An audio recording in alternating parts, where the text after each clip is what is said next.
thì con để dần thôi má, không có gì đâu, không có gì đâu.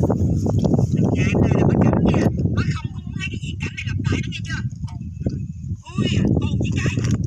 Mình đi về.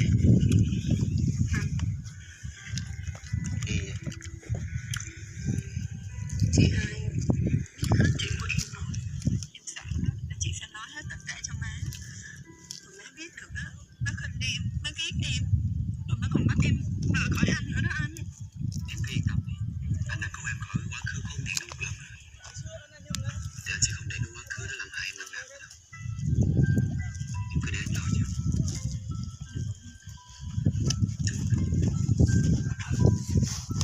Nè, ta chơi thế adu đi. Nhìn lebih nè, mak lebih kuat gitu ya. Nang đi có xa đó.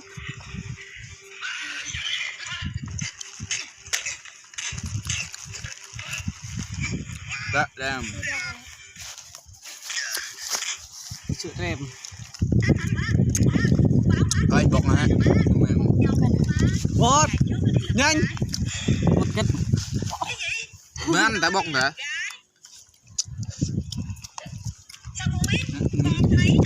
Coi chắc là nghe đua ra đây nè, nhưng mà Bốc là bốc rồi.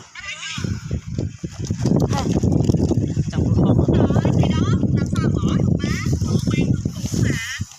Mà nha, bây giờ không biết nó cho thằng em con gì nè. Thấy giờ con mở trên đây, nhập. Bốc rồi. Bây giờ hai đứa đó đâu rồi? Hả? Hai đứa đó ở đâu? Chắc sắp về luôn á. Là má phải tin con nha, má đừng có tin nói nha, bằng chứng rõ ràng mà má. Nhìn ra bên đường gần.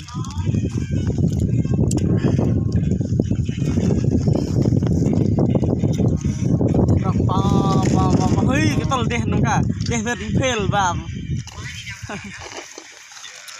hết lên em.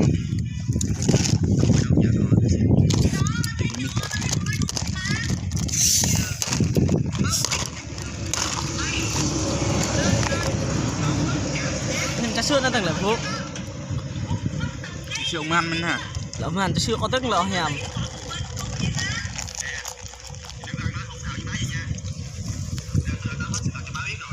Cha sữa đọc nóng.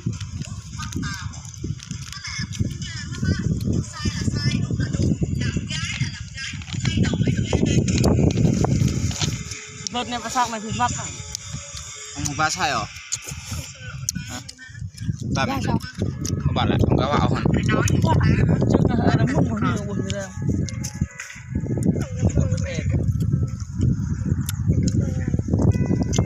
Là Steve. Nó lại rồi. Nó lại. Mày lên. Quay đúng chưa? Đầu gà cái kia đó, cái là rồi anh không có gì đó. Nhiều thứ. Dạ, ông cũng nhau mà ông trả tàn. Anh là bạn trai của tôi nhiều quá chứ nói chứ. Bây giờ anh mà muốn về là anh quay tiền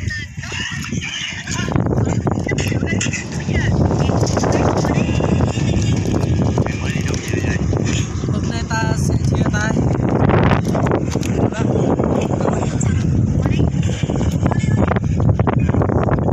Em đi đâu về? Em mới đi shopping với bạn nha. Đi shopping sao nhiều tiền quá. Các bạn. Này mưa luôn.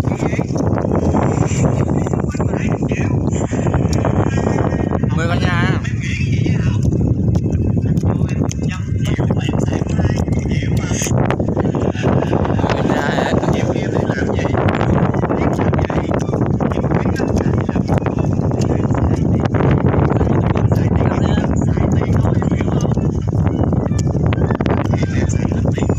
Giờ phải má ăn qua này, không ăn qua mình. Không phải đủ siêu này cả nhà.